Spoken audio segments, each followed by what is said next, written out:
j'étais venu effectivement en France pour peut-être autre chose, mais en tant que serviteur de Dieu, bon, nous sommes appelés à évangéliser. Parce que je dois vous informer que j'ai commencé à servir Dieu quand j'avais encore 12 ans. C'est alors que le Seigneur m'a appelé. Donc personnellement, je n'ai pas vraiment vécu la vie du monde. Quand je dis la vie du monde, j'entends par là les bars, les boîtes de nuit et tout ça. Moi, je n'ai pas connu ça. Parce que vous devez savoir que parfois dans la vie, nous avons des ambitions. C'est tout à fait normal pour un homme. Mais Dieu a aussi un plan sur nous. Parce que souvent vous vous dites, ben moi je vais être médecin, je vais être juriste, je vais être économiste. Ça c'est vous. Mais Dieu a souvent aussi un plan sur chacun de nous. Et très souvent c'est le plan de Dieu qui s'accomplit. Amen. Moi, effectivement, j'ai été appelé par Dieu quand j'avais 12 ans. Bon, j'ai commencé à prier et puis après j'ai commencé à servir Dieu. Je suis allé faire aussi les études, j'ai fait les études du droit. Dieu m'a aidé et j'ai terminé en droit, j'ai prêté serment comme avocat, j'ai commencé à travailler aux affaires étrangères. Bon, tout ça. Mais souvent je me pose des questions. Dieu m'a donné le ministère de la parole. Mais pourquoi il m'a aussi donné une brèche dans le monde? Il sait, lui seul sait. Alors souvent quand je viens et qu'on m'appelle pour le travail de Dieu, je n'hésite pas. C'est comme ça que ce matin, je vais, sans trop vous prendre du temps, je vais m'entretenir avec vous sur un verset de la Bible. Dans Luc, j'étais tellement pressé que j'ai laissé ma Bible quand on est venu nous prendre pas le fait. Parce que je pensais que j'étais vraiment en retard. On m'a dit que je devais arriver ici à 9h, le frère qui est venu me prendre est arrivé à 9h30. Et j'ai sauté rapidement avec le papa que j'ai appris ici. Je vois peut-être ici, il va commencer à prier avec vous, ça dépend de lui. Mais je suis en train de tout faire pour qu'il soit aussi un enfant. Il l'est déjà, pour qu'il soit engagé. Commencer à venir le dimanche prier et puis s'abonner aussi aux activités de l'église. Nous allons lire dans Luc chapitre 6.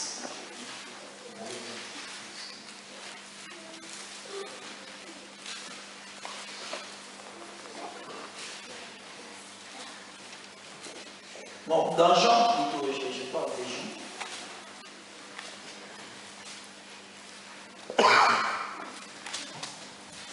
Jean chapitre 6, verset 1er jusqu'à plus en bas. Si on peut nous lire.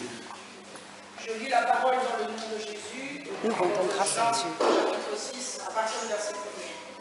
Après cela, Jésus s'en alla de l'autre côté du lac de Galilée, ou lac de Tibériade.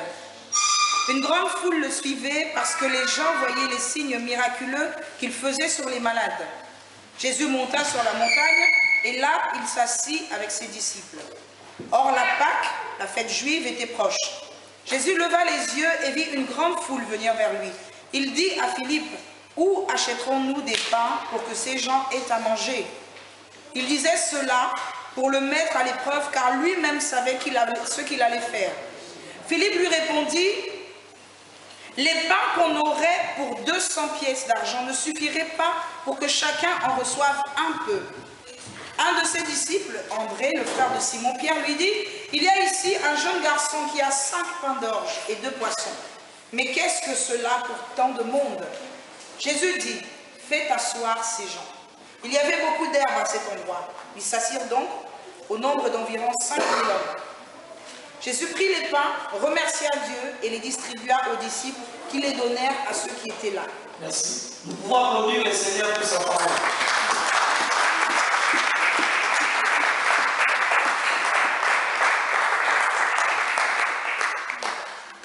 Ici, nous allons voir quelque chose de très très important. Parce que lorsqu'on vient à l'église, parfois, ce matin quand vous êtes réveillé, vous sentez que vous avez peut-être des problèmes et vous avez besoin de solutions. Et chacun de nous ici, effectivement, va avoir un problème. Parce que nous sommes dans le monde. Chacun de nous cherche à trouver une solution à ce qu'il a comme difficulté.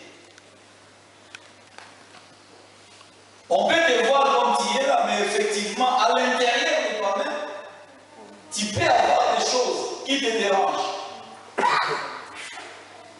Et lorsque nous regardons, souvent, nous venons à l'église avec tous ces problèmes-là. Nous venons à l'église avec toutes ces difficultés-là. Mais le problème qui se pose souvent, c'est le problème de l'appréhension. De quelle manière toi tu comprends Dieu? Comment tu conçois Dieu? Comment tu conçois les affaires de Dieu? Alléluia. Amen. Alléluia. Amen. Je veux que vous puissiez dire Amen très fort. Alléluia. Amen. À l'église de Dieu, vous devez être un peu très chaud. Alléluia. Amen. Je sais que vous êtes dans un pays de climat froid, mais vous devez être chaud. Vous savez, j'ai connu un professeur qui nous disait que dans les pays de climat chaud, le peuple est timide et esclave.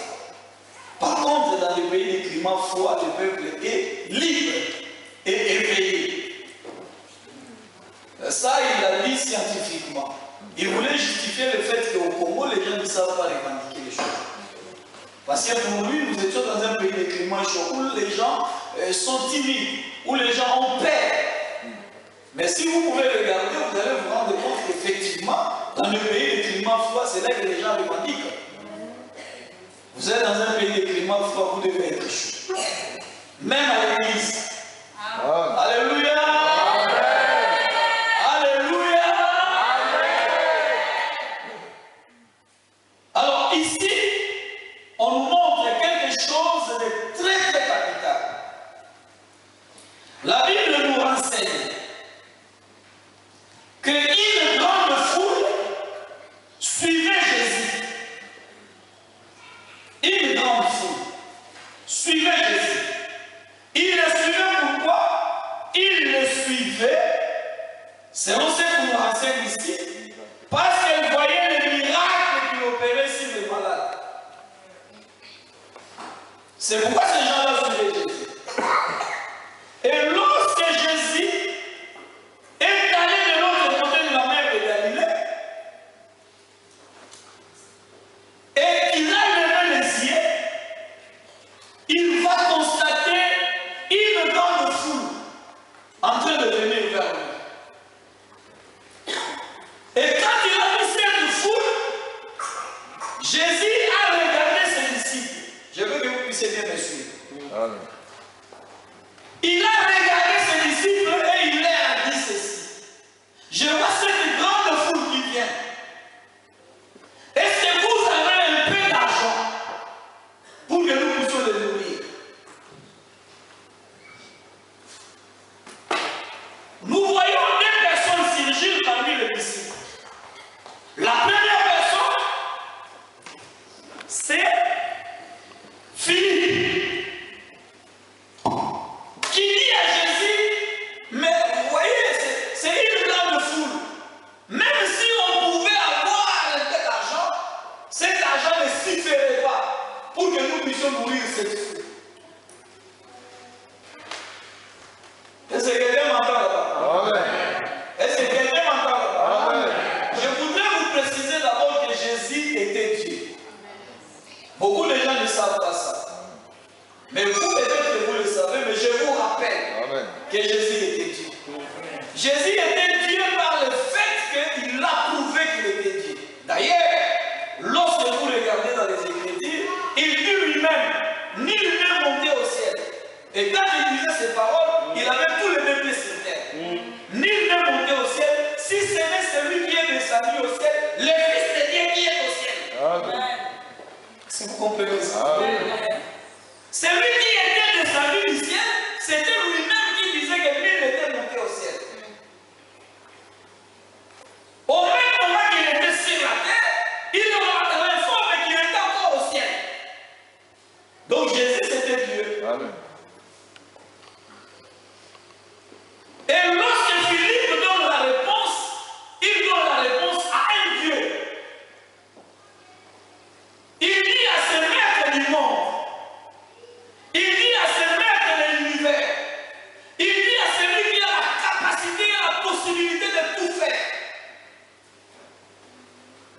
Quelqu'un m'entend? Amen. Il dit à celui qui transforme. Il répond au créateur du ciel et de la terre. Il répond à celui qui s'est manifesté et qui se manifestera toujours. Que même si on pouvait avoir de l'argent, nous ne sommes pas en mesure de nourrir toute cette foule. Amen. Ça c'est Philippe. Alléluia. Amen. Alléluia. Amen. En d'autres termes, Philippe disait à Jésus, non Seigneur, cette femme qui a commencé à souffrir depuis son bas âge ne peut plus être guérie parce que le médecin a confirmé cela. Cet homme a déjà vieilli, il ne peut plus travailler. Donc Philippe, pour lui, il y a des choses qui étaient incapables à Jésus. Écoutez, lorsque nous venons à Dieu, soyons rassurés que lorsque nous venons pour qu'il nous donne des solutions. Amen. Quel que soit ton problème, vous savez mes frères, moi je ne pouvais pas imaginer qu'un jour dans ma vie, je pouvais travailler parce que moi quand j'ai fini mes études, mon père était décédé. Bon, il n'y avait personne qui pouvait m'orienter pour trouver du travail. Vous savez au Congo, même si vous travaillez, vous terminez les études, vous devez avoir toujours un parrain pour vous aider à accéder à un poste ou à trouver du travail. Mais Jésus était quelque part. Amen. Quelqu'un me comprend? Amen. Jésus était quelque part. Je suis allé d'abord, j'ai fait des démarches pour aller prêter serment, j'ai prêté serment. Mais même alors, si tu prêtes serment, tu dois avoir un cabinet pour travailler. Même alors, s'il y a un cabinet, tu dois avoir des clients. Mais il faut avoir des grands clients, ce n'est pas quelqu'un qui s'est bâti avec quelqu'un dans les quartiers qui vient de prendre pour aller le prendre pour lui, là tu n'auras rien. Il faut avoir des grandes affaires.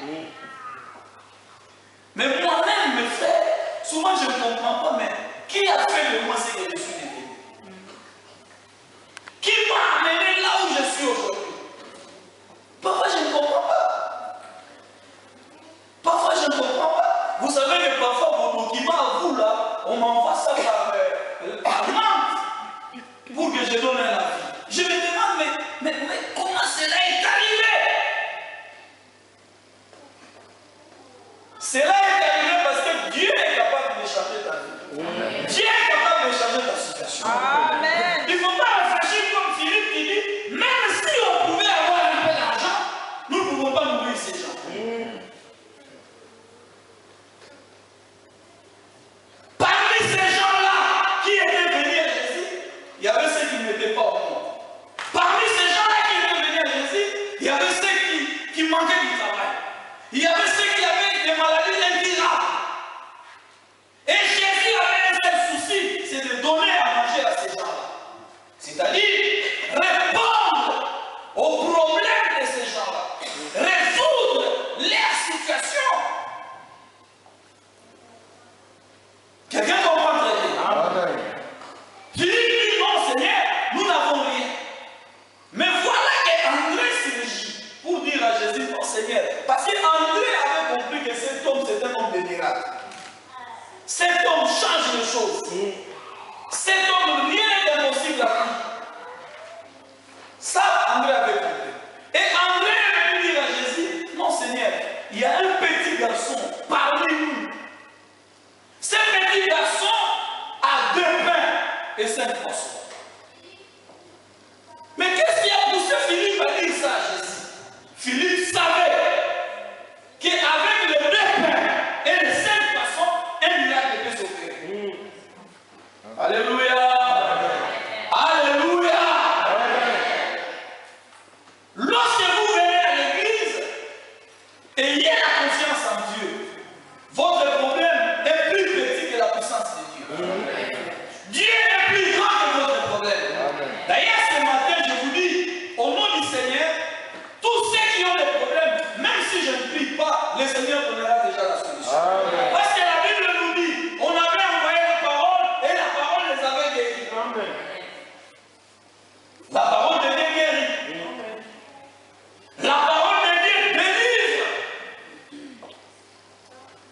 savez, lorsque nous avons eu notre dernier garçon,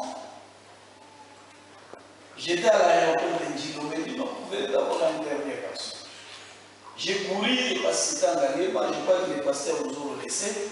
J'ai couru, je suis allé les regarder, j'ai dit, ah bon, toi, j'ai l'impression que tu t'appelleras prodige. C'était une prophétie. Moi, je savais. Alors, sa grand-mère qui était là, non, il s'appellera mon ami. Moi, j'ai dit non. Bon, d'accord, on verra. Moi, j'ai dit c'est prodige. Vous dites c'est mon ami, on verra maintenant comment on va l'appeler. Mais moi, je l'appellerai prodige. Et on a commencé à appeler cet enfant prodige. Un jour, cet enfant est tombé malade. Nous l'avons amené à l'hôpital. On arrive à l'hôpital, la situation de l'enfant ne changeait pas. Il était tout le temps malade. Vraiment, la situation ne changeait pas. Un week-end, un vendredi, le médecin nous dit, bon, vous devez sortir. Moi, j'ai dit au médecin, mais comment on doit sortir pendant que l'enfant n'est pas guéri? Il y avait une infirmière qui me connaissait, qui m'appelle à côté, il me dit, non, bon, je sais que tu es pasteur, mais prends quand même courage, parce qu'apparemment, cet enfant ne va plus vivre. Bon, je n'ai pas voulu suivre cette infirmière. Nous avons pris l'enfant, nous sommes rentrés à la maison. Ça, c'était un vendredi. Le samedi, je devais parrainer un mariage. Je sors avec mon frère pour aller faire ces démarches-là. Je n'avais pas de voiture parce que bon, je n'avais pas acheté l'assurance. Je suis allé, j'ai acheté l'assurance parce qu'on avait laissé la voiture à la maison. Je lui ai dit, bon, toi tu rentres à la maison, tu ne parles plus avec moi, tu rentres à la maison. Moi, je vais à la commune pour assister les mariés. Je vais rentrer pour prendre ma femme et puis nous irons au mariage ensemble le soir. Juste quand j'arrive à Kitambo, je vois quelqu'un m'appeler.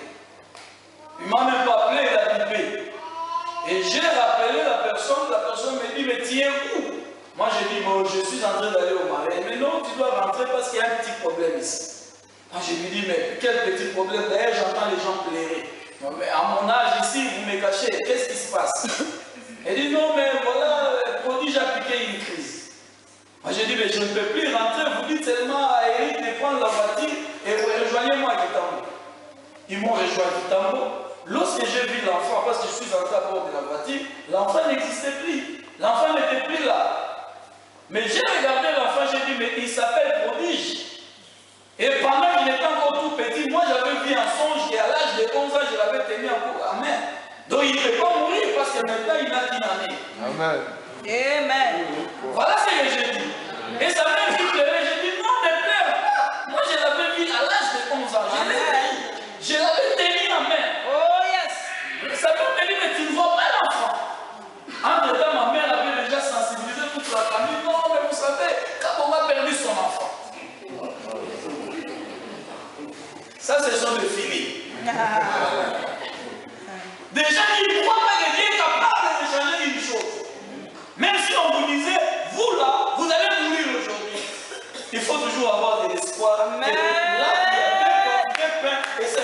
Amen, amen, amen, amen. Avec une veste que j'avais parce que vous voyez, j'ai parti au mariage. Quand je suis descendu de la voiture, j'ai pris l'enfant, j'ai commencé à courir avec lui. Tous les médecins me suivaient derrière. On a pris l'enfant, moi j'ai dit, cet enfant ne mourrait pas. Parce que moi je sais qu'il est prodige. Ça c'est un. De deux, je sais que Jésus est là. Amen. Bien aimé, cet enfant a signé. Amen. Et il est le plus beau de tous les enfants que j'ai. Parce que souvent, alléluia. Et il a aussi tout mon nom. Je lui dis souvent, toi tu es un prodige. Tu sais ce qui s'est passé dans ta vie? Il me dit quoi? Moi j'ai dit, mais toi tu étais déjà mort. Ah bon? Mais comment je vis? Moi j'ai dit, c'est grâce à Dieu. Et il est allé dire ça à son école. Que moi je vis grâce à Dieu. Mon père m'a dit que j'étais déjà mort. Bien aimé, lorsque nous prions, ce n'est pas de la blague. Nous ne venons pas ici dans une retrouvaille. Nous ne venons pas ici pour amuser la galerie. Mais nous venons devant un Dieu, le créateur du ciel et de la terre. Amen. Vous devez avoir confiance en ce Dieu-là. Vous devez croire que ce Dieu est capable de transformer votre vie. Yes. Vous devez croire que ce Dieu est capable de changer votre situation.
Celui-là, c'est fini pour lui.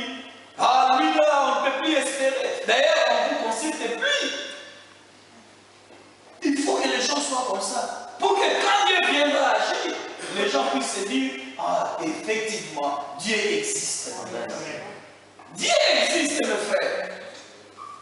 À chaque fois que vous marchez, devant n'importe quelle situation, devant n'importe quel problème, soyez rassurés que Dieu est là. Amen. Alléluia. Amen. Amen. Amen. Vous savez, ma prédication de ce matin, excusez-moi de vous faire beaucoup de témoignages.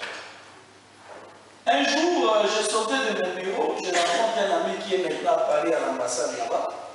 Je lui demande, mais maître, tu viens d'où? Il me dit, non, j'ai été visiter Makaya. Moi, j'ai dit, Makaya, c'est qui? Il dit, non, tu ne connais pas Makaya, un certain Makaya. Je ne connaissais pas.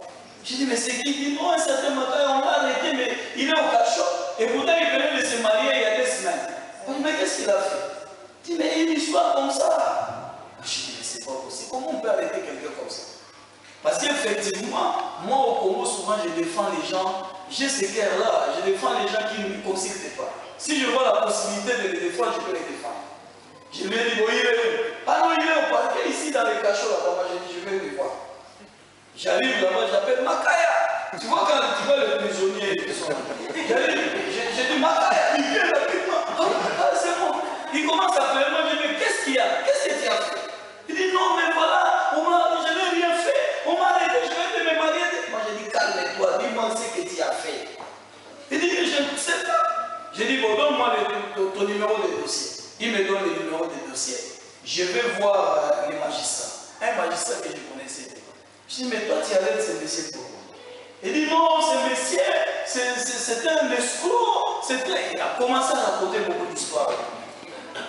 Moi, j'ai dit, bon, écoute, moi, je viens le défendre. Il me dit, non, mais écoute, tu viens demain. Moi, j'ai dit, très bien, demain, je viendrai. Entre-temps, Makaya a été parrainé par une grande autorité du pays qui avait aussi engagé un avocat pour lui. Le lendemain, nous partons, moi j'arrive, je suis arrivé bien avant cet avocat. J'ai commencé à plaider pour Makaya. J'ai plaidé pour lui, et l'autre avocat est venu mettre quand il était arrivé en retard. Il m'a trouvé en train de plaider. J'ai plaidé tellement bien qu'il était vraiment très touché, très flatté de ma plaidoirie. Après, il me demande, mais toi, tu es dans quel cabinet? Je lui donne des réponses et tout ça. Mais toi là, bon, on verra. Il me dit, bon, comme je vois que tu défends bien, continue avec les problèmes. Si tu sens que tu es bloqué quelque part, tu viens me dire. J'ai dit, non, mais maître, je ne serai pas bloqué, ma carte va sortir. Finalement, j'ai réussi à le faire libérer. Après, maître est là. Évidemment, moi, je l'ai fait gratuitement. Lui, il avait été payé par les messieurs. Il m'a même donné, il m'a donné seulement $100. Il dit, mais écoute, ça, c'est pour toi. J'ai dit, t'as mis. Mais Dieu savait ce qu'il fait ça. Alléluia. Amen. Alléluia. Amen. Alléluia. Amen. Il m'appelle, il me dit, mais écoute, tu sais, le ministre des Affaires étrangères m'a proposé d'être son conseiller juridique. Il me pose la question, est-ce que si j'accepte d'être conseiller juridique, j'aurai une Jeep là-bas?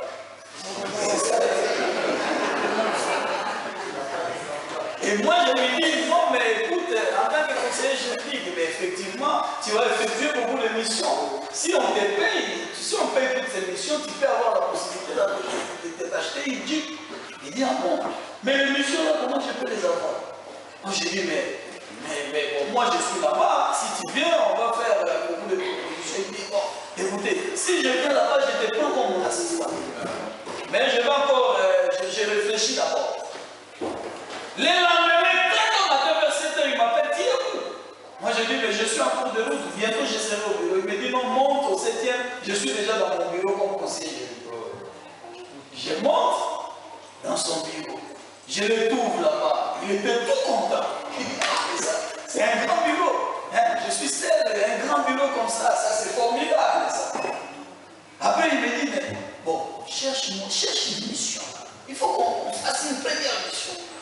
Moi, je dis, mais il n'y a pas de mission. Moi, j'ai été, quand on a créé la Cour pénale internationale, j'ai été parmi les premières personnes qui étaient formées pour le compte de la RDC.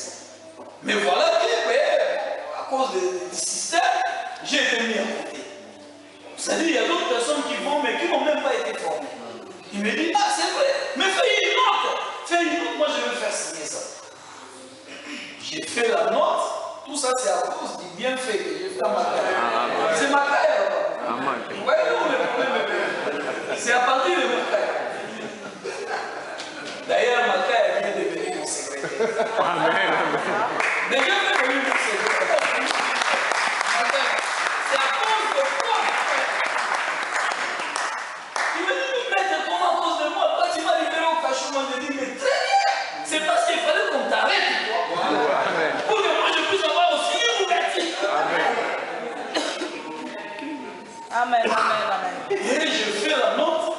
On propose au ministre, le ministre me fait venir, il me dit, mais monsieur, toi tu étais parmi les premiers fermiers qui étaient formés, tu as une preuve, moi j'ai dit, j'ai des preuves. J'ai amené mon brevet, j'ai dit, voilà, moi on m'a formé, c'est la Cour pénale internationale. Le ministre dit, à partir de maintenant, toi là, tu deviens l'expert de la Cour pénale internationale pour la RDC au ministère des Affaires étrangères. Je l'ai regardé comme ça. J'ai dit, mais excellence, comme ça? Il dit, oui, c'est moi qui ai décidé. Je suis descendu dans mon bureau. Lui, il est politique, il a décidé. Hein, je suis descendu dans mon bureau, je lui ai préparé un document. Faisant de moi ce qu'il avait mis dans sa poche. Et je lui ai apporté ça, j'ai dit, excellence, tu sais signer ça. Il dit, mais c'est quoi? Il me regarde, il dit, ah, mais toi, tu es intelligent. Tout ça, ce sont des choses que Dieu fait pour ses enfants. Amen. Vous comprenez? Alors, il signe. Quand il a signé, à partir de ce moment-là, j'ai commencé à voyager.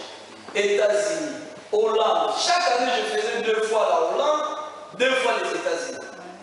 À cause de ma carrière. Bien aimé, je vous dis que le Dieu que vous priez, c'est un Dieu véritable. Peut-être que vous êtes venu ici parce que quelqu'un vous a invité. Mais je voudrais vous dire que les hasards n'existent pas devant Dieu. Dieu n'est passé que par cette personne-là pour vous appeler vous. Il y a des gens qui viennent à l'église comme s'ils allaient dans un clair. L'église n'est pas un clair. Avant que tu ne sois né, Dieu t'avait déjà connu. Comme Dieu t'a appelé dans cette église, c'est pour le servir. Amen. Dieu t'a appelé ici pour que tu sois véritablement son enfant. Amen. Mais pose-toi des questions. Qu'est-ce que tu fais dans l'église? Pour venir à l'église, le pasteur doit t'envoyer un SMS. Tu n'as pas de conscience toi-même que Dieu t'a appelé. Et pour le servir ici. Non, il faut avoir la conscience. Si tu as la conscience, et que tu t'adonnes à Dieu, Dieu viendra maintenant résoudre tes problèmes. Amen. Ta vie sera une vie d'étonnement. Tu t'étonneras quand même. Comme j'ai toujours dit aux gens, le miracle étonne même si la personne sur qui Dieu a utilisé pour opérer. C'est pourquoi on ne peut pas dire aux gens, venez à l'église, je vais prier pour le miracle. Non, comme je parle ici, Dieu peut opérer un miracle, ça va m'étonner moi aussi. Puisque ce n'est pas moi qui le fais, c'est le Dieu qui le fait. Alléluia. Amen. Alléluia. Et quand Dieu commence à faire dans ta vie, il va le faire toujours. Les dossiers CPI, donc comme on appelle pour pénal, ces dossiers-là existaient toujours chez nous. Mais les dossiers n'avaient pas l'ampleur que nous autres nous avons donné. Alors à ce moment-là, les gens ont commencé à envier. Ah non, mais lui, il a fait longtemps. Mais est-ce qu'on ne peut pas l'échanger? Moi-même, j'ai dit, mais je connais mon Dieu. Si les gens veulent que je leur cède ce dossier, j'aurai un autre dossier. Vous comprenez avec Dieu? Moi-même, je suis allé proposer à mon chef, j'ai dit, écoutez, ça fait déjà 4 ans que je suis dans ce dossier, est-ce que vous ne pouvez pas mettre de quelqu'un d'autre? Puisque l'alternance, c'est un élément majeur dans la gestion humaine. Hein, parce que quand il n'y a pas de l'alternance, vous êtes là depuis 10 ans, vous ne quittez pas. Mais les choses ne peuvent pas marcher. Moi, je suis allé proposer. J'ai dit, bon, vous mettez d'autres personnes. On m'a dit, mais comme toi, tu as l'expérience, on va mettre d'autres personnes en attendant tout ce qui est là. Mais tu as un autre dossier, moi, oui, je vais créer. J'ai créé un dossier. Le dossier là m'a amené ici en France où j'ai suivi une formation sur l'adoption internationale. Mais quand je suis rentré au Congo, on m'a dit, mais écoutez, à partir de maintenant, c'est toi qui s'occupe de ces dossiers-là. C'est comme ça avec Dieu. Amen.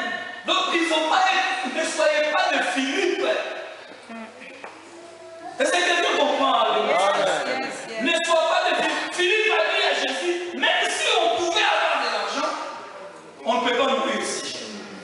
Mais André vient dire non, un jeune homme n'a que 2 pains et 5 poissons. Mais regardez, lui il dit même si on avait l'argent. L'autre amène 2 pains et 5 poissons. Voilà la foi. Amen. Voilà quelqu'un qui croit en Dieu. Amen. Voilà quelqu'un qui croit à la capacité de Dieu Amen. de changer, de faire des miracles. Dieu n'est pas un charlatan. C'est lui qui nous a créés. Et comme il nous a créés, il vient aussi à notre secours. Bien aimé, ce matin, Dieu veut te dire que tous les problèmes que tu as, il est capable de les résoudre. Ce matin, Dieu voudrait te dire qu'il est capable de changer ta situation. Amen. Amen. Ce matin, il voudrait te dire qu'elle ne désespérez pas. Amen. Ayez confiance en lui. Amen. Ce matin, Dieu veut te dire qu'il est très très fort que ton problème. Oh yes. C'est tout ce que Dieu veut te dire ce matin. Amen. Et si tu crois à ce que Dieu te dit, tu verras un miracle. Amen. Même pas maintenant, mais à court de route, Dieu agit. Amen. Hier, je vous dis que demain, déjà, vous allez donner des témoignages à votre pasteur, qu'effectivement, moi j'avais tel problème, mais Dieu m'a donné la solution. Amen. Je l'ai dit au nom du Seigneur. Amen. Alléluia. Car Dieu est puissant. Mais Philippe a vécu le miracle. Parce que sur les champs, quand Jésus a pris ce pain-là, il a rendu grâce à Dieu. Il y a une multiplication. Amen. Il y a une multiplication. Quel est ton problème? Quel est ton souci? Tu penses à quoi? Tu veux que Dieu fasse de toi? Qu'est-ce que tu veux que Dieu puisse faire dans ta vie? Si tu veux que Dieu change ta vie, Dieu le fera. Si tu veux tout ce que toi tu veux être. Parce que Dieu a demandé il a posé la question à ce paralytique-là. Qu'est-ce que tu veux que je fasse pour toi?